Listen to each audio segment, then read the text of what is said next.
Good morning, everybody, or afternoon. I think it's almost noontime. Anyway, so on this snowy Saturday, I decided I would pre-record my March monthly wrap-up video and talk about what's on my April TBR. What is on my April TBR? Actually, I can discuss that first. Where is the... So, most of what is on my April TBR is books from the library that has not come in yet, that are still coming in for the holds. And those books are as follows. Practice Makes Perfect by Sarah Adams, A Dream So Wicked by Chizonia Odette, The Things We Leave Unfinished by Rebecca Yarros, The Shining by Stephen King, Killers of the Flower Moon, and Argyle.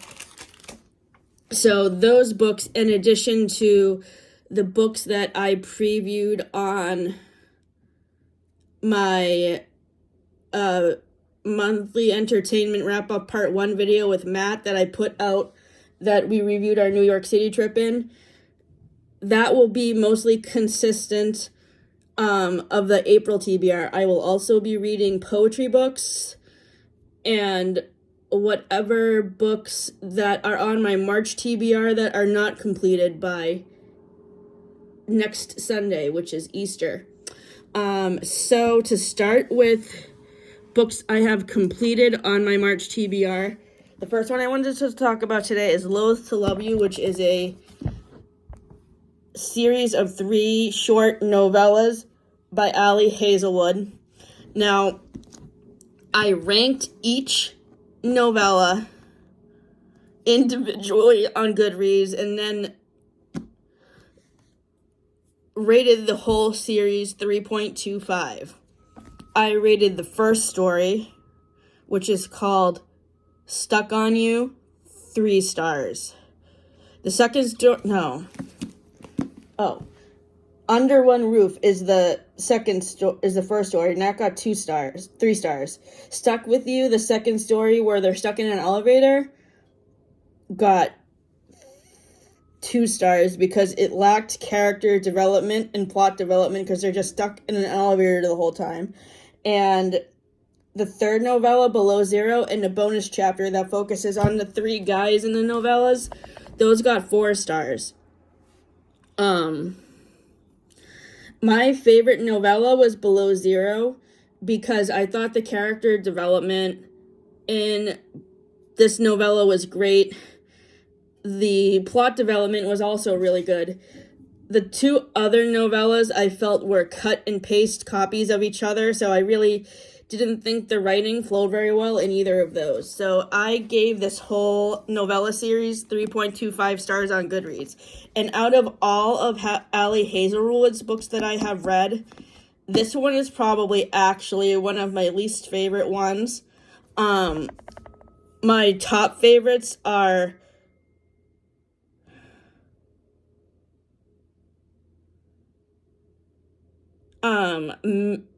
Bride and Love Theoretically. Then it's Love on the Brain.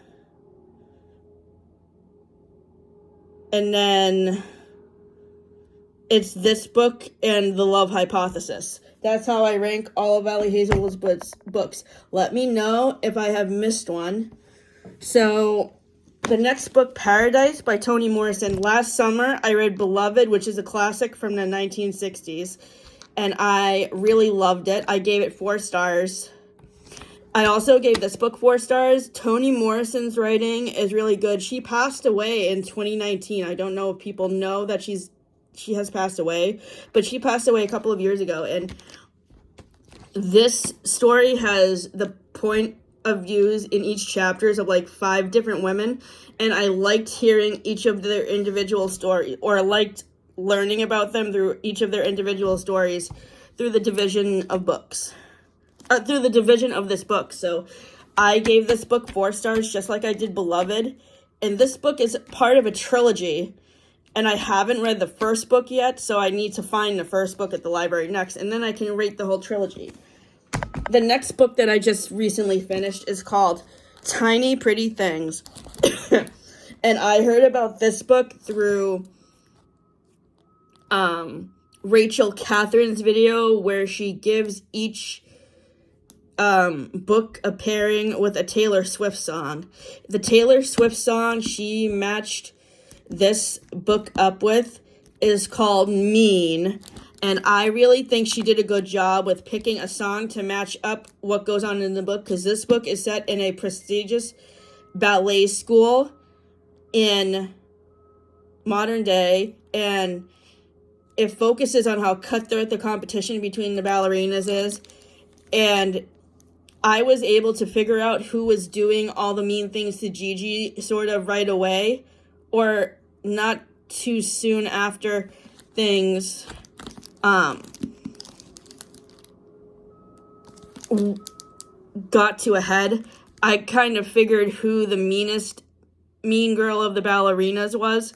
And I don't want to spoil it just in case you haven't read this book yet, but apparently this is also a Netflix series. So please let me know in the comments if the Netflix series is any good, and I will check that out.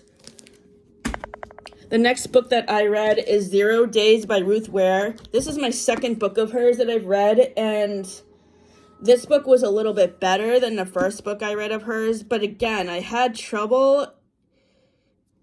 I was able to stay engaged in the plot this time, unlike the first book I read by her last month, but I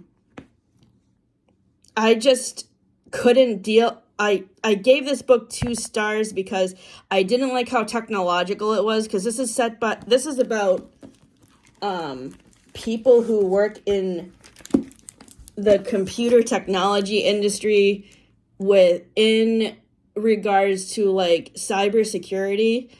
So I just thought that was a little boring because I didn't understand a lot of the technological jargon. So that's why I gave this book 2 stars, was because basically of the technological jargon and the fact that the mystery was kind of too easy to figure out who the killer was. So I'm not really sure if I'm going to continue to read books by this author or not. I haven't made up my mind. So as far as current reads go, these are a few of them.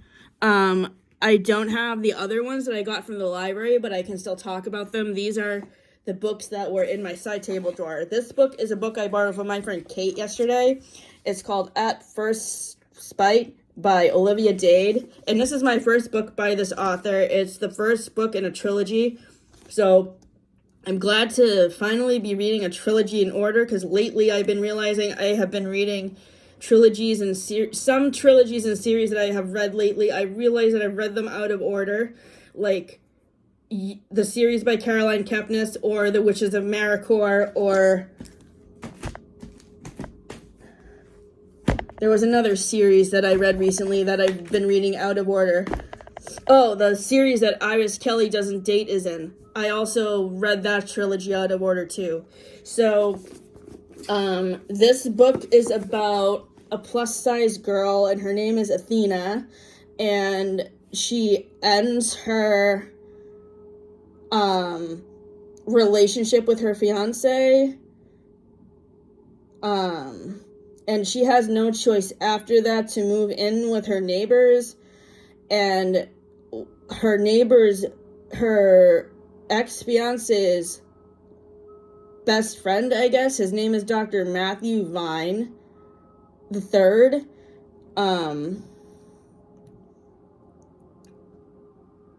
And he's the one who actually caused Athena and her fiance to break up.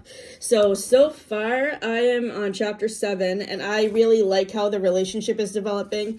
And my friend Kate recommended this to me because it has a good representation of depression in it from Athena's character. I haven't gotten to that part yet, so I'll be able to comment on that later. But yeah, so far, I'm really enjoying this book. And I like Athena's character very much. The next trilogy that's part of my trilogy focus for March and April is called Kingdom of the Wicked by Kerri Maniscalco. This is by the same author as the Stalking Jack the Ripper series. Sarah Caroli has talked this series up on her channel, And I'm very excited to read more of Kerri Maniscalco after reading Kingdom of the Stalking Jack the Ripper. In that series, I am currently on book 3 after finishing Hunting Prince Dracula. The next book is called Escaping from Houdini. So I'm putting that book on my reserve list as soon as I go back to the library again to return more books. So far in Kingdom of the Wicked, I am on page 54. So I'm not very far into it yet, and I haven't gotten to the development of the romance plot. I think there's a development of a romance plot between Wrath and Emilia, so I haven't gotten to that part yet, but I can't wait to read more. The next book that I'm reading currently is called The Birth of Venus by Sarah Dunant. This is the same author as In the Company of the Courtesan, which I read earlier this month and rated a 4 stars. This is set during Renaissance Italy, and it's the prequel book to In the Company of the Courtesan. So I should have probably read this book first before In the Company of the Courtesan, but I like this book just as much as The Company of the Courtesan. And I just love the setting of Renaissance Italy because I am Italian, and I have seen some of the locations in this book, but the next time I go back to Italy, whenever that will be, which I don't know when yet, I look forward to going to see more of the places that are talked about in this book and In the Company of the Courtesan. The other books that I'm reading right now, which are out on the coffee table in the living room, are Meet Me at the Lake by Carley Fortune, which Destiny and Sarah and Haley and Rachel have all talked about in their previous videos. So far, I'm really liking that. I'm on chapter 15 at the moment. I also am reading Iris Kelly Doesn't Date, which is a romantic comedy novel with an LGBTQ plus couple that is based around a performance of Much Ado About Nothing by William Shakespeare. So far, the best thing I like about this book is the representation of anxiety in the character of Stevie, because that makes me easy to relate to, and the fact that this book centers around a production of my second favorite Shakespeare play, Much Ado About Nothing. Of course, my first favorite Shakespeare play is Romeo and Juliet. The next book that I'm reading is called The Very Secret Society of Irregular Witches, which Haley has talked about in one of her October monthly wrap-ups from either last year or the year before. I'm not very far into this book yet. I'm only on chapter 4, but I'm really liking how I really like the world building of this author and also the characters.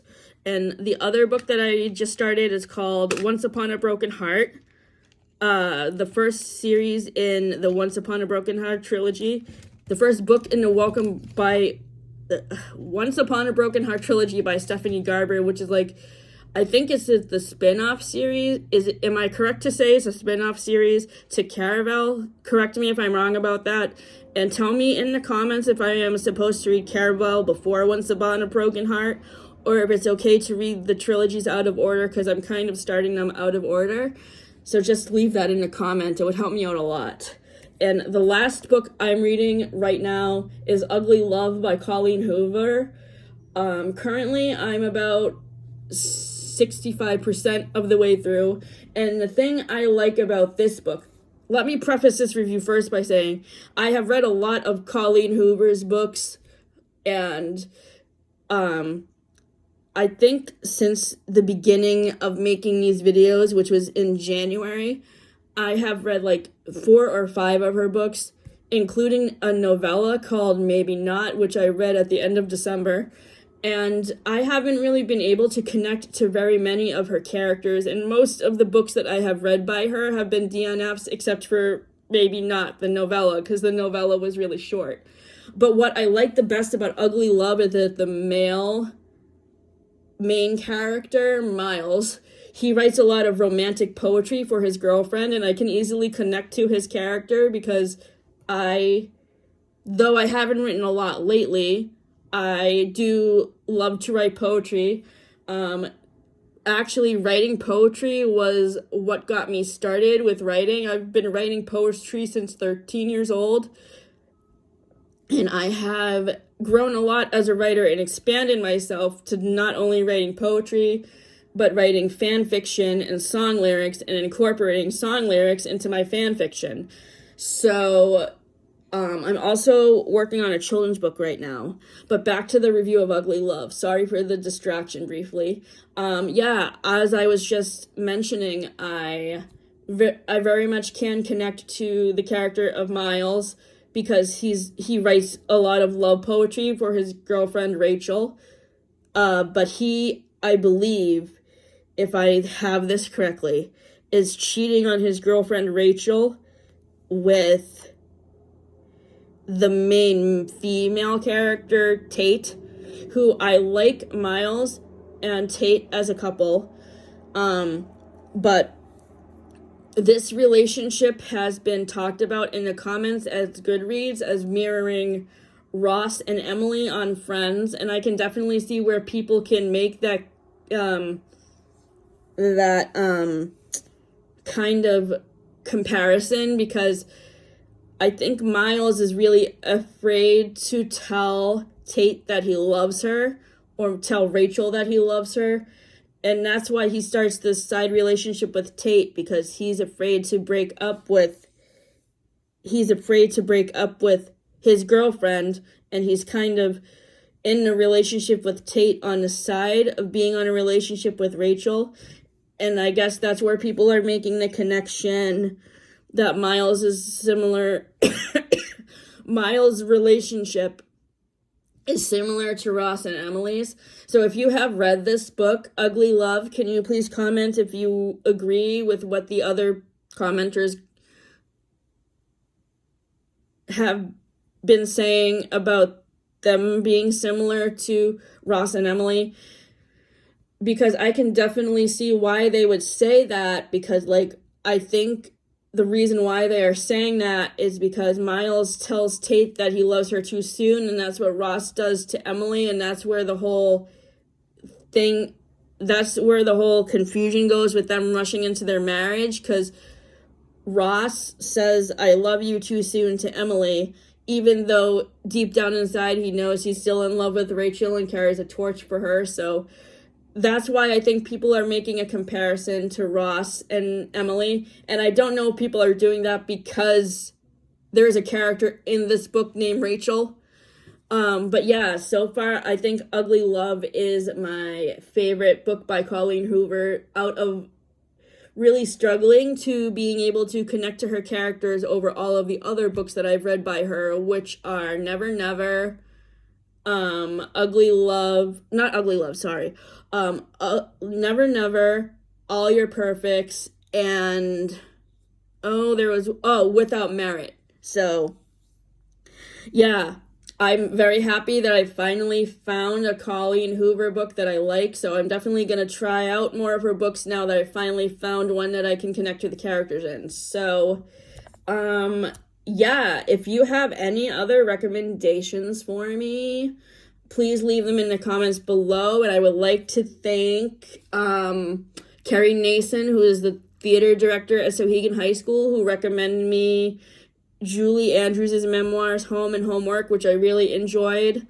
Those books have been in my top favorites this month, and I am on my TBR for April. I'm also going to have The Room at the Rue Emile, which my friend Abby Major recommended for me, and also Everything is Beautiful by Catherine Center, Rock Bottom Girl by Lucy Score, The 7-Year Slip by Ashley Poston, which I'm borrowing from my friend Kate, and my mother-in-law has also recommended me another book, which is by the same author as The Historian. It's called The Swan Thieves, so that book will also be on my April TBR. So basically, if you have any recommendations for me that you leave in the comments, they will be probably put on my May TBR, because my April TBR is getting pretty full with memoirs and poetry books and the other books that I just mentioned that are probably not going to be done by the end of March and will be carried into April. So thank you for tuning in and have a great week.